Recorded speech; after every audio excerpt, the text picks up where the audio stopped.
Então, finalmente, o Senhor nos fala da Eucaristia como a forma, o meio pelo qual Ele nos dará a sua carne e o seu sangue, para que dessa carne e deste sangue nós tenhamos vida. Mas que vida? Qual é a vida? É esta vida que nós temos aqui? Vamos comungar e vamos permanecer jovens, né? E vigorosos, né? Ou talvez a vida em um sentido mais psicológico, né? Vamos ficar curados então de todas as nossas carências e doenças psicológicas que o nosso mundo moderno nos dá, né? Por conta do peso e das obrigações que nós temos. Os gregos tinham 3 palavras para falar de vida. A primeira é conhecida como bios, né? É a vida no sentido mais básico, animal até. A segunda, uma realidade mais material, inclusive. A segunda é uma palavra chamada psique, e daí vem psicologia, né? Psique, ou seja, a nossa alma, né? A realidade da alma. E eles tinham uma outra, né? Eles tinham uma outra palavra, né? Que era esta palavra, era exatamente para se referir às realidades do Espírito, né? Zoé. Zoé. Eles usavam esta palavra, né? E aqui o Senhor, sempre que usa a palavra vida, que Ele vai nos dar vida, Ele sempre usa, né? São João, quando foi colocar o Evangelho, né? Ele escreveu em grego, e como ele já entendia bem qual era a vida que Jesus estava dizendo, que não era nem a bios, nem a psique, era zoé, ele escreveu sempre que o Senhor disse: eu vou dar a vida, eu sou o pão da vida, sempre zoé, zoé, zoé. Zoé é a vida em plenitude, é a vida eterna. Sempre que ouvirem vida aqui, é zoé. Então, a vida que o Senhor nos dá, quando Ele promete na Eucaristia, né, quando Ele promete com a Eucaristia dar-nos a vida, não é essa vida bios, nem psique, mas zoé, vida em plenitude. Qual é a vida? A vida eterna é esta, diz Jesus ao final do Evangelho de São João, capítulo 17. Que eles te conheçam a ti, Deus verdadeiro, e Jesus Cristo a quem enviastes. A vida eterna é conhecer o Senhor. A vida eterna é um conhecimento que não é um conhecimento puramente intelectual, mas relacional. Como aquela intimidade que eu tenho, por exemplo, com a minha família, com os meus pais, né? É aquela intimidade que eu tenho com a minha mãe, né? Aquela intimidade que tenho com a minha mãe. É esse tipo de conhecimento, só que ainda maior, obviamente, porque Deus é mais íntimo de nós do que qualquer outra pessoa. Então, a vida que o Senhor quer nos dar é esta, é a sua própria vida, porque Ele é a vida eterna. Então, lá no início, vemos o percurso, né? Primeiro Ele multiplicou os pães, para então as pessoas entenderem que Ele quer nos alimentar. Mas qual é o alimento que Ele quer dar? Aquele alimento que não perece, né? O alimento que é dado para bios perece, né? O pão lá, material, né, que você come, talvez alguns tenham tomado café, né, hoje, então aquele alimento perece. O alimento também do espírito, da alma, né? O que é o alimento da alma para nós, né? Por exemplo, as músicas que você escuta, os livros que você lê, né? Os filmes, séries aí que vocês veem, os Netflix da vida. Ave Maria, Netflix é uma coisa séria, né? Só ideologia, né? É só ideologia, como o pessoal falou, é só lacração, né? Então tem que filtrar muito o alimento que você dá para a sua alma. Tem que filtrar. Não pode ser qualquer coisa. Você não pode estar escutando qualquer coisa, porque isso é alimento para a tua alma, e os teus pensamentos vão ser muito consequência do alimento que você dá para a sua alma. Então, qual é o alimento do Espírito? É exatamente a vida de Deus, o próprio Deus. Nós, batizados, não temos apenas alma, corpo e alma. Nós, batizados, temos uma coisa que Deus nos deu no nosso batismo, que nós chamamos de espírito. São Paulo fala disso, que todo o vosso ser, espírito, alma, corpo, seja conservado sem mancha alguma para a vinda de nosso Senhor Jesus Cristo. Espírito, alma, corpo. Corpo a gente sabe muito bem o que é, fácil. A alma a gente também entende, né? Afinal, eu estou vivo exatamente por causa desse princípio vivificador. Eu tenho inteligência, vontade, né? Por conta da alma. O pensamento é uma realidade espiritual, né? Se não fosse, imagina como é que ia caber aqui os pensamentos. Se ele ocupasse espaço, né?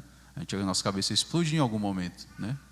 Quantos pensamentos nós temos? Se o pensamento não fosse uma realidade espiritual, fosse material, então alguns aí realmente iam ter. A gente acabaria tendo a cabeça explodindo, né? Porque imagina quanto na nossa vida a gente pensa, né? A todo instante. Então o pensamento é uma prova da nossa alma, da existência da nossa alma. Como é que você explica o pensamento, né? Não tem como, né? Então, tem como dizer que é uma realidade material, né? Então, nós temos o corpo, a alma e esse espírito, o que é?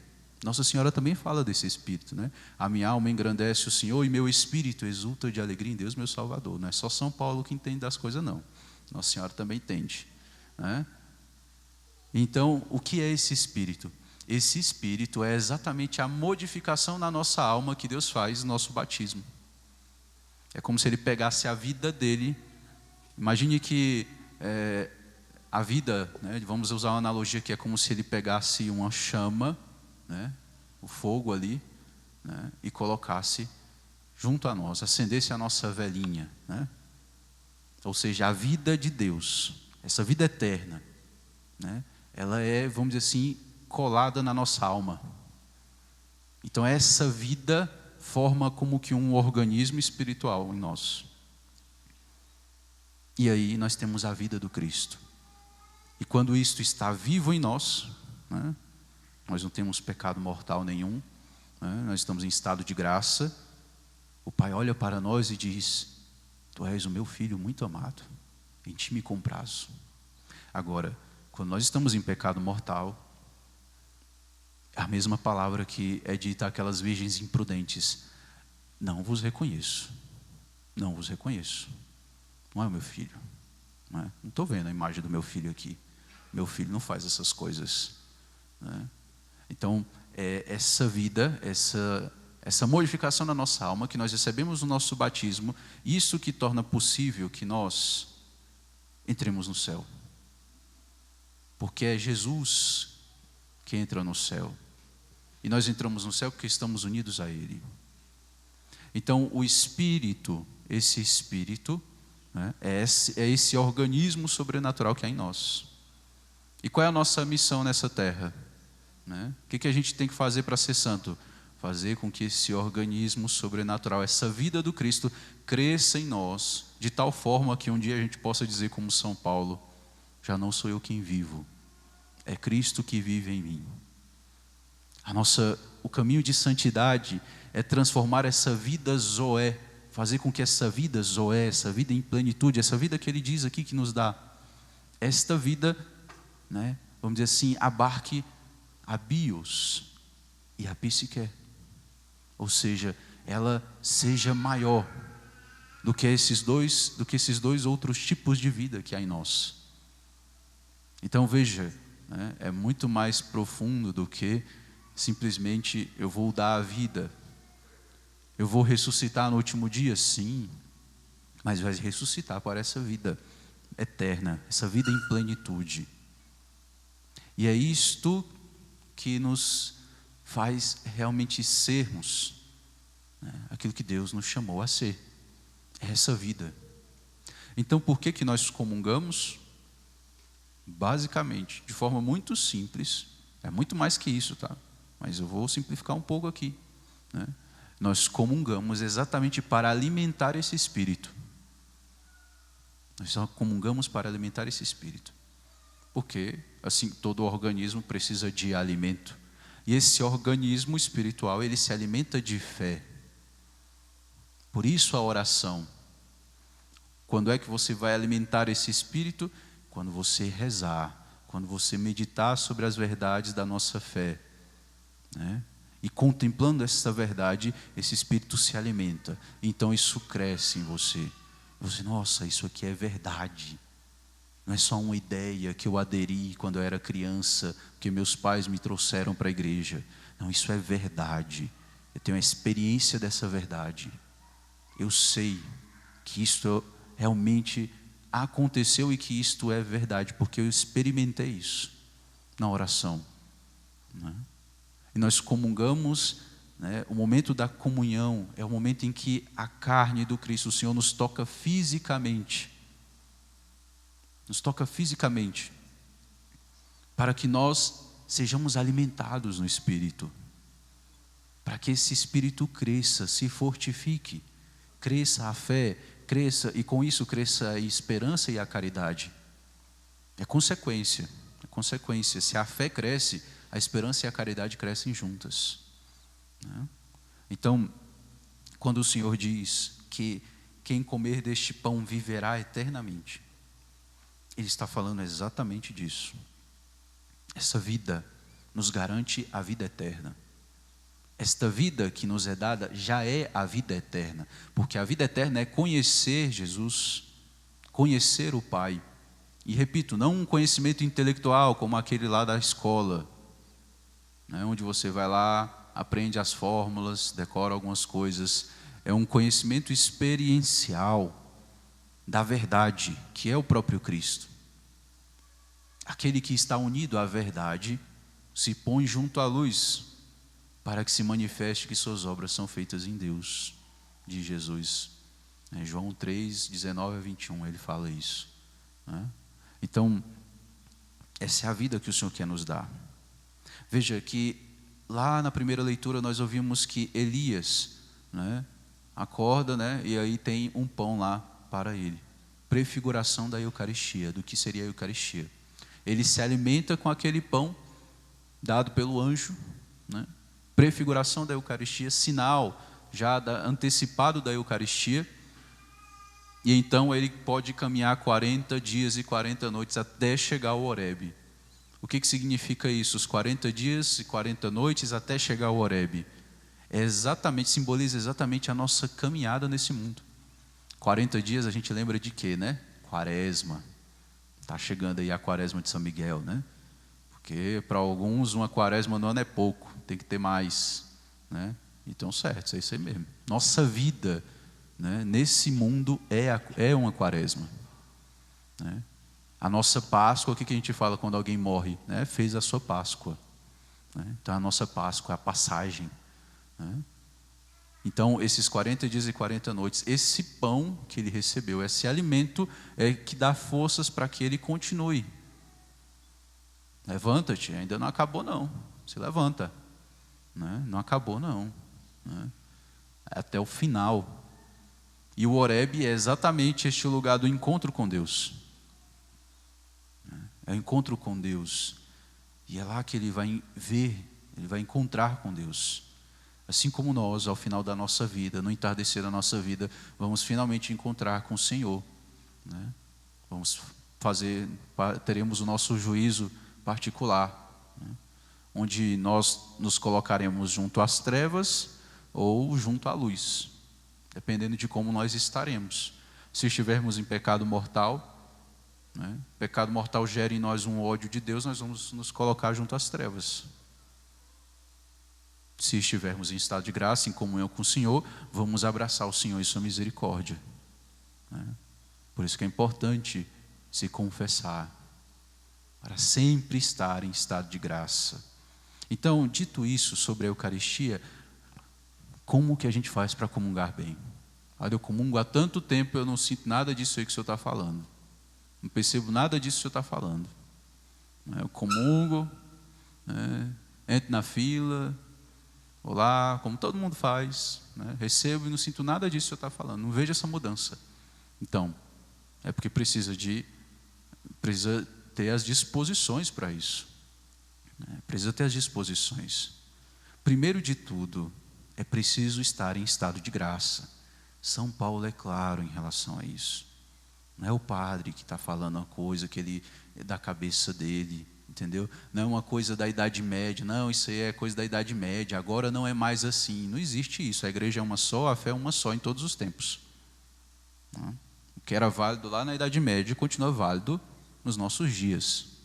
Mas isso não é uma coisa da Idade Média, isso é fé católica. Fé católica, São Paulo diz: quem come e bebe sem discernir o corpo, come e bebe a própria condenação. Porque, padre, mas a Eucaristia é um remédio. Como assim? É o pão dos fracos, não é que alguns falam? Às vezes, até alguns padres às vezes falam isso. Não, porque você tem que comungar, que é o pão dos fracos. A Eucaristia não é para os perfeitos. E realmente, está certíssimo. Não é para os perfeitos. Ninguém aqui é perfeito. Perfeito é só Deus. Então, mas todo médico, bom médico, sabe que um remédio poderoso tem que ser bem receitado. Porque se ele for mal receitado, ele pode causar muito mais mal do que bem. Pode até levar a pessoa a óbito. Tipo assim, o médico não sai receitando um tarja preta para qualquer um assim facilmente. Então a Eucaristia é um remédio poderoso. É o próprio Deus ali, a vida de Deus. Se você comunga em pecado mortal, é como se você estivesse dando aquele beijo do Judas, em Cristo. Porque o teu coração está fechado. Padre, eu não sinto isso. Pois é, mas não é uma questão de sentir. É uma realidade objetiva. O pecado não é o que eu sinto, é o que Deus revelou que é pecado. Então, não comungar em pecado mortal. Não comungar em pecado mortal. Mas eu sinto no meu coração que eu tenho que me aproximar de Deus. Então se confesse. É a primeira coisa. A primeira ajuda que você precisa é a confissão. Arrepender-se de todos os pecados, se confessar. E como é que eu faço para me confessar bem, padre? Precisa fazer um bom exame de consciência. Não é simplesmente parar aqui e falar assim, deixa eu ver. Olha, eu sinto que isso aqui eu fiz de errado. Eu sinto que isso aqui está mal. Nossa, isso aqui me fez me sentir mal. Não, pega lá um exame de consciência já pronto. Primeiro mandamento, tem lá uma lista, várias coisas, indicando quais são os pecados.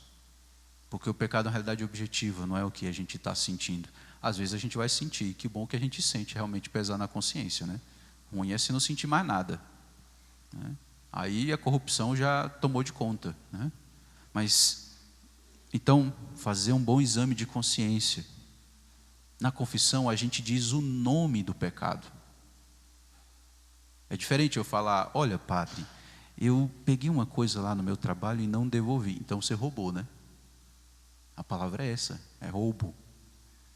Mas como falar eu roubei é mais forte, é mais impactante, então a gente dissolve um pouco para ficar mais leve, Olha, eu peguei e não devolvi.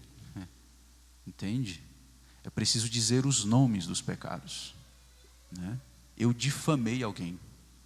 Eu fui maledicente, ou seja, eu falei dos defeitos dos outros, espalhei, fofoquei. São pecados mortais. Às vezes as pessoas acham que isso é pecado leve. Não, isso é mortal. É mortal. Eu faltei à missa por displicência. Eu estava com preguiça. Porque tudo parecia porque tudo era prioridade. A semana inteira, você tem 7 dias ali, ou 6 dias, para fazer as coisas todas, E o Senhor te pede 1 hora no domingo. Tá bom, às vezes o padre demora na homilia, 1h15, Aí, não foste capaz de vigiar 1 hora comigo? Veja que aquelas palavras ditas aos discípulos se aplicam tantas vezes a nós. Então, exame de consciência. Exame de consciência. Dizer os nomes dos pecados. Porque quando você diz o nome, dizer o nome dá um certo domínio sobre a coisa. Quando Deus quis que nós dominássemos toda a criação, o que Ele fez? Levou todos os animais diante de Adão, e Adão daria um nome. Isso é um sinal A nossa linguagem é a forma como nós dominamos as coisas. E quando nós damos nome às coisas, nós dominamos. Ou seja, nós arrancamos daqui e colocamos diante de Deus. Porque eu sei que eu não sou o pecado. Eu me torno escravo dele, mas eu não sou o pecado. O pecado não me define. O que me define é a graça de Deus. Eu sou filho de Deus. Eu posso estar escravizado pelo pecado, mas eu não sou o meu pecado. Então, quando você não separa isso, quando você não separa o pecador do pecado, né, a gente tende a continuar. É porque eu sou assim mesmo, né? Fazer o quê? Isso que o demônio quer que você se convença. Eu sou assim mesmo, eu sou isso aqui. Não, você não é aquela realidade, você foi escravizado por ela, né? Você é escravo do pecado. E o Senhor vai te libertar na confissão. Se você disser os nomes: eu roubei, eu menti, né? Eu forniquei, né? Por aí vai. Dizer os nomes. Quantas vezes? Várias vezes, não lembro mais quantas vezes. 2 vezes, né? E tinha uma circunstância mais complicada, que tornou mais grave. Por exemplo, eu roubei, né? Tá, e você roubou de quem? Eu roubei o cobertor de um mendigo nesse frio, né? Tá nesse frio. Vê como torna a coisa mais grave? Como é que você roubou um cobertor de um mendigo? Está morrendo, dormindo no relento. Vê que isso agrava a situação. Então, se tem uma coisa assim, você vai lá e fala, né? Mas não contar a história, né? Então, a primeira coisa, né? Exame de consciência, falar os nomes dos pecados, né? E estar arrependido. Por que eu vou estar arrependido? Porque me pesa na consciência, Padre, eu me sinto mal por causa disso, me sinto mal fazendo essas coisas. Isso não é o suficiente para que a confissão seja válida. Você se sentir mal. A razão pela qual você tem que estar arrependido tem que ser sobrenatural. Pelo menos ter medo de ir para o inferno. Pelo menos o desejo de ir para o céu. Tem que ser uma razão sobrenatural. Nós chamamos isso de contrição imperfeita ou atrição. Então, para a confissão ser válida, precisa que o penitente esteja arrependido por uma razão sobrenatural. Padre, eu tenho medo de ir para o inferno, por isso que eu estou me confessando. Tá bom, tá válido, muito bem. Eu quero ir para o céu, poxa, quero ir para o céu, falam tanto do céu, eu quero ir para o céu. Uhum. Muito bem. Mas a contrição chamada perfeita é o quê?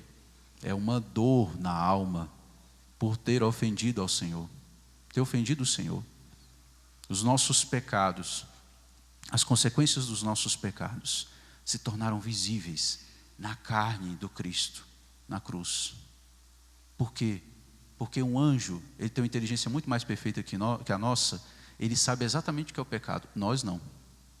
E quanto mais experiência nós temos do pecado, menos a gente sabe o que ele é.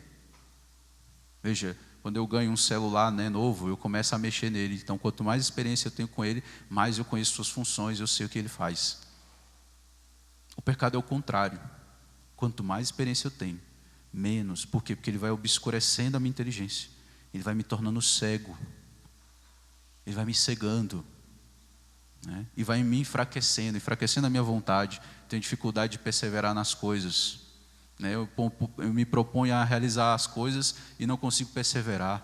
Será? Eu quero aprender uma língua, não consegue perseverar, porque não tem força de vontade, né? Está fraco, né?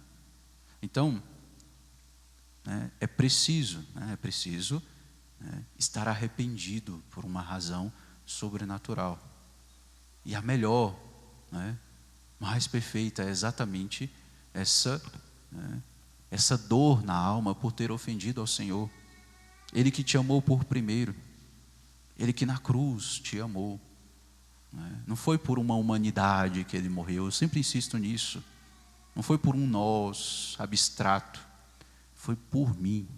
Ele me via, conhecia a minha verdade, viu a minha miséria e ainda assim me amou. Às vezes a pessoa é um pouquinho chata, a gente já não quer amar, né?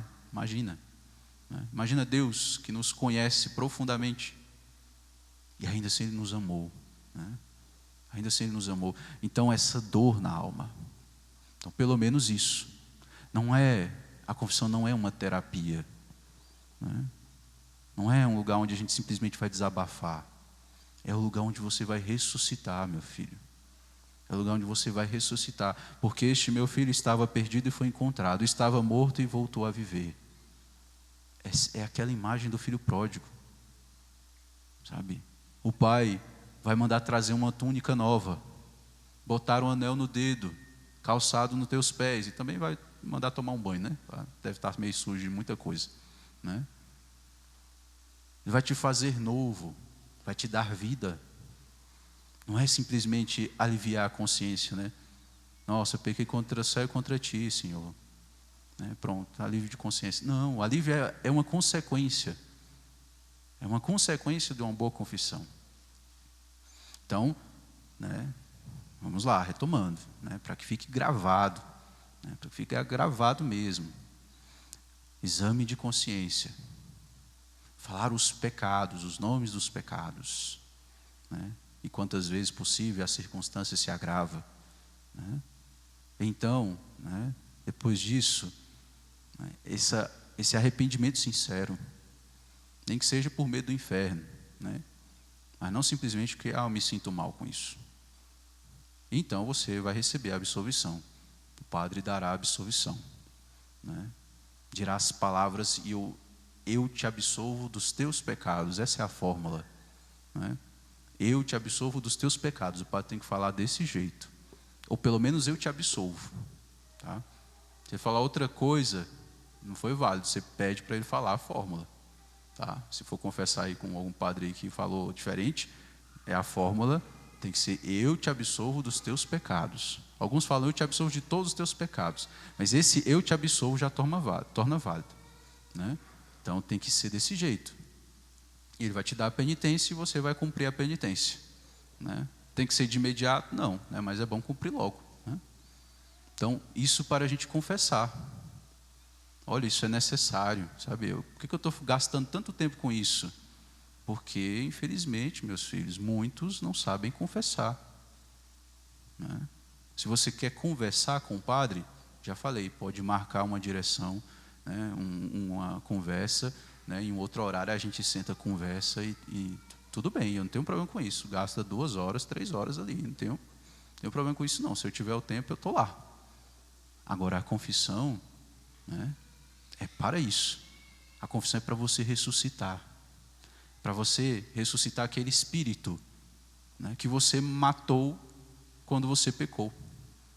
Aquela vida que Deus te deu, né, você desprezou ela. Então a confissão é para tornar viva. E aí eu posso comungar. Porque aí está vivo, né? Morto não se alimenta de nada, não. Cadáver não se alimenta de nada, não, né? Então, agora estamos vivos, então comunguemos, né? E por último, né? Para não me delongar, já foi bastante, né? Mas isso é necessário. Por último, não entre na fila da comunhão automático assim, sabe? Vamos lá, né? Todo domingo eu vou lá e tal, é isso aí. Alguns não fazem nem um pequeno exame de consciência. Será que eu estou em pecado mortal, né? Às vezes nós padres nos preocupamos, porque a fila da comunhão muitas vezes não bate com as filas de confissão, entendeu? Eu sei que às vezes o pessoal confessa em outro lugar, né? Tem sempre isso, né? Um vai lá, confessa no padre do outro, e o de lá confessa no padre daqui, e assim vai, né? Às vezes o povo tem isso, mas enfim. Então, não entre de qualquer jeito na fila da comunhão. Medite sobre o que você vai receber. O corpo e o sangue do Senhor. O Senhor vai tocar minha carne. Então, com toda a humildade, depois que você comungar, feche os olhos. Pode ficar de joelhos, se for possível, né, mas feche os olhos, faz a tua ação de graças. Ama o Senhor naquele momento. Ele está contigo. É o momento de você amar o Senhor. São 10, 15 minutos, que é o tempo em que, né, o pão ali é digerido, né, ou seja, tem a matéria forma, o sacramento está lá, dentro de você, o Senhor. Então esses 10, 15 minutos não podem passar assim como se fosse em qualquer outro momento do dia. Tem que ser especial.